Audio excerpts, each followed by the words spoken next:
Hello, people of the internet. What the heck was that?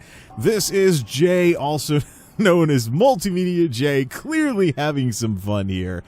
And I said I would do something like this, and now here I finally am, doing a pastiche of videos similar to Total Biscuit, the gaming commentaries that are literally gaming and commentary smooshed together.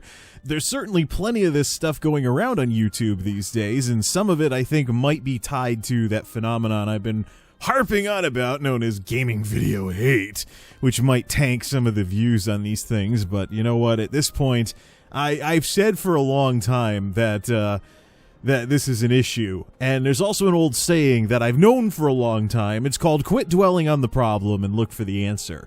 So the answer is not to complain about the problem, the answer is to combine stuff that I'm good at with stuff people like. So, and combine what I like with stuff people like. So I like playing video games, but people like hearing my commentaries. You know, because as part of the gaming video hate things, you know, sometimes radio styles do better than gaming videos do, which makes no sense whatsoever, but this stuff just happens. So let's combine the two together. Yeah, it'll be a bigger upload, it'll take longer and stuff like that, but the way I've been treating radio style lately, I've been treating it like I'm uploading a an overnight upload or a full-size video. So who gives a darn? Let's quit whining. And Frontier Communications is so stuck in the Stone Age that they don't have any bandwidth caps that I know of, despite having horrendous DSL stuff around here. Okay, so what exactly are we going to talk about? Well, for one thing I'd like to do, if I can, with these things, is have the gameplay footage be somewhat related to what I'm talking about. So today's game of choice is Guild Wars 2. So finally, all you people out there who are like, oh, come on, man, I don't want to watch you play WoW.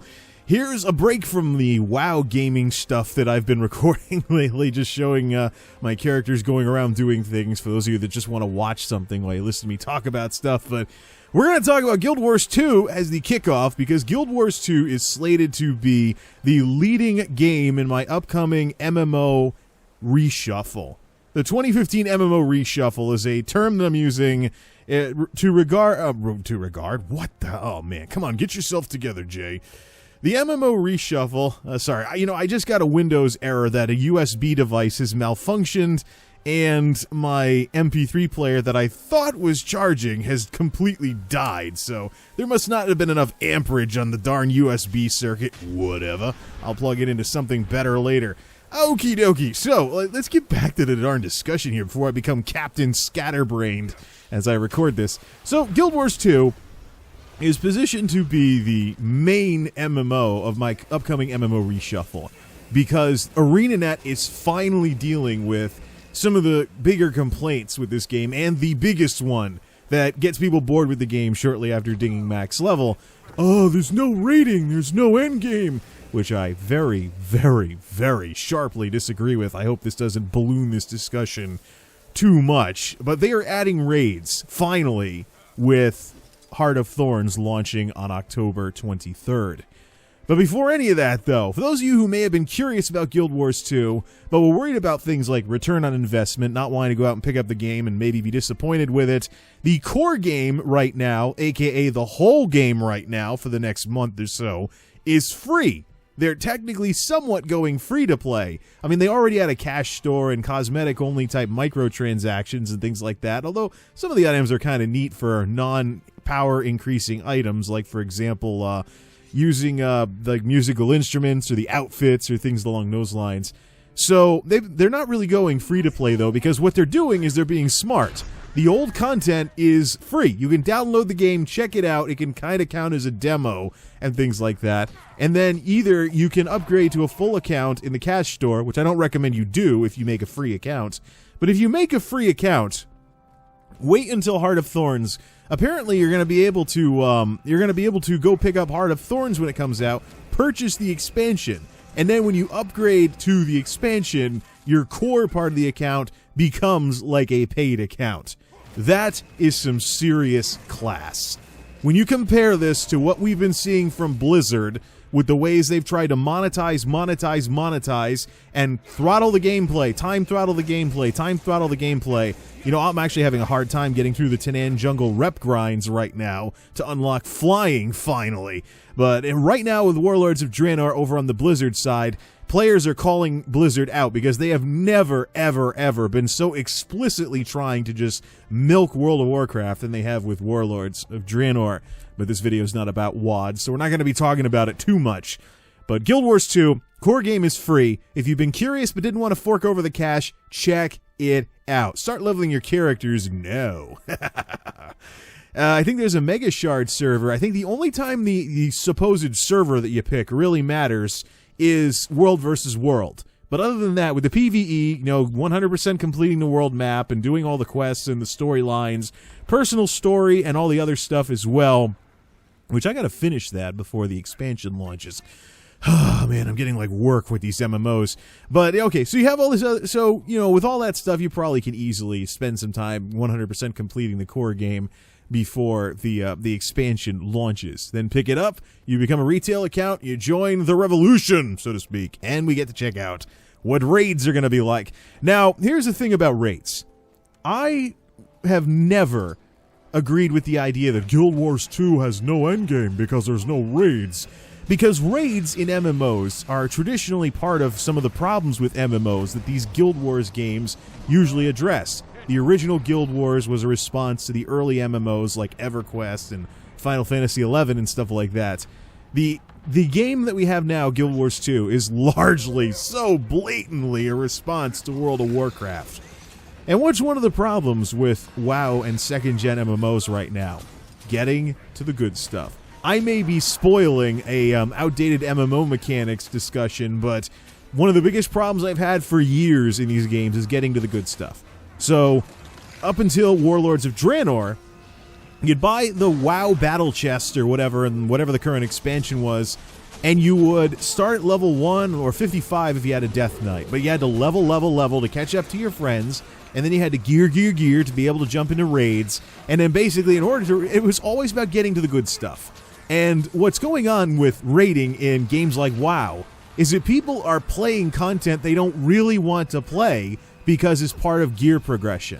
And so, because of that, you've got people in raids that don't really want to be there, that aren't all that great at it, that if they could do something else in the game and be entertained, they probably would. Or they go to LFR or something and they max out LFR like I'm going to do with Hellfire Citadel before closing the book on Warlords.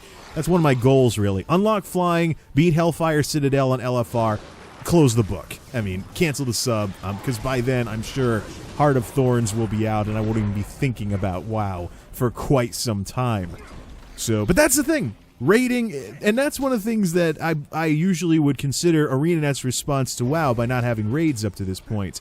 Because the whole getting to the good stuff means you beeline past this huge, in the case of WoW, a gigantic outdoor world.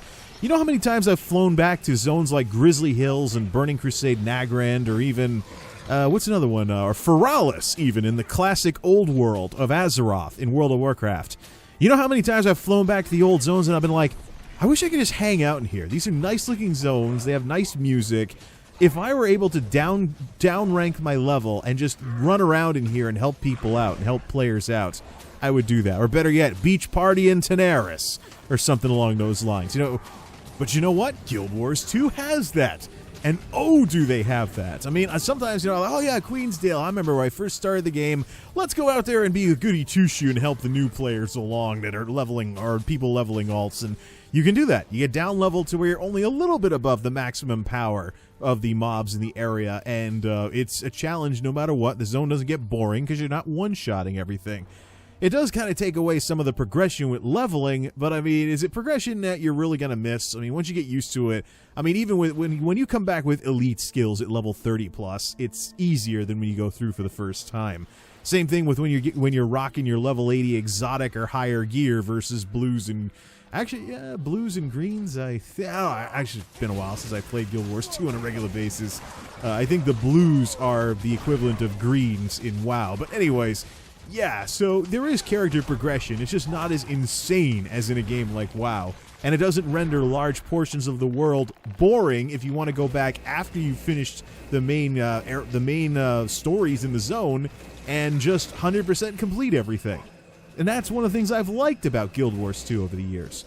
So, to put raiding in the game, ArenaNet would have to be very, very careful not to repeat the mistakes of the previous generation of MMOs, and I think they've done that. Raids are going to be 10-man raids, so the size of a game like WoW's smallest raids, but I think that's a good idea because I have every reason to believe that there won't be anywhere near as many people raiding in Guild Wars 2 as there are in World of Warcraft, despite the complaining about there's no endgame because there's no raids. Here's what's going on. From what I'm hearing right now, raids are not part of a gear grind. You basically run a raid because you like the story or the content, or maybe there'll be cosmetic items or something in there, but one of ArenaNet's stated goals is basically to have some form of progression but not turn it into a grind. And that's something I'd love to see in WoW. I mean, I was soloing Naxxramas the other day trying to get a music roll off of Kel'Thuzad. And I was like, you know what? I remember the memories of going through Naxxramas, and it's had some challenging fights. Fights that would challenge people at level today if time walking were ever perfected and applied to raids.